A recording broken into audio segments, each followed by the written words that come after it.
السلام عليكم ورحمة الله وبركاته. اهلا بيكم في قناتي. هعمل ان شاء الله طريقة حلوة قوي للبطاطس، طعمها تحفة وتنفع كمان بالليل عشاء جوع اخر الليل، تاكل في ساندوتش، تاكل كده لوحدها، هتعجبكم قوي. نبدأ بقى ان شاء الله ونشوف اتعملت ازاي. معانا هنا معلقة صغيرة من البابريكا والزعتر والبصل البودر والثوم البودر، رشة فلفل ورشة من الشطة إذا حابين، عصرة ليمونة كبيرة ومعلقة كبيرة خل و4 معالق زيت. هنبتدي ان احنا نضيف كل الحاجات دي على بعض ونضربها كده، نقلبها بالمعلقة او تاخد ضربة خفيفة كده بالمضرب اليدوي علشان المكونات دي تتداخل في بعضها.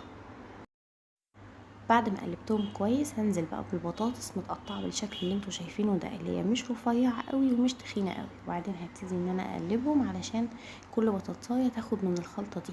معايا بقى صينيه، الصينيه دي مش مدهونه اي حاجه، هبتدي ان انا ارص فيها البطاطس، وما يكونش البطاطس فوق بعض، لا، البطاطس كلها تبقى كده لوحدها، ما يكونش فوقها حاجه عشان تستوي كويس.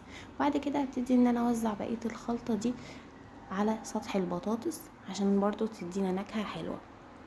نشغل الفرن بقى على درجة حرارة 200 ونسيب البطاطس على الرف اللي قبل الاخير، اللي هي مش اخر حاجة، عشان اللي هي على النار مباشر دي هتتحرق، خلوها على الرف اللي قبل الاخير بس كده. وممكن تدوها وش بعد ما تستوي.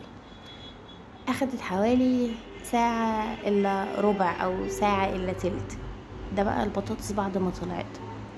هوريكم بقى ازاي مستوية وكده. لو دخلتوا فيها سكينة او شوكة هتلاقوها ان هي استوت، وكمان بتتشال من الصينية بكل سهولة، مش لازقة عشان هي متحطتش على النار بشكل مباشر. تحفة يعني. لو عجبتكم الوصفة ما تنسوش ان انتوا تشتركوا في القناة وتعملوا لايك على الفيديو. تقدروا بقى ان انتوا تاكلوها جنب اي صوص تحبوه. اشوفكم على خير ان شاء الله. السلام عليكم ورحمة الله وبركاته.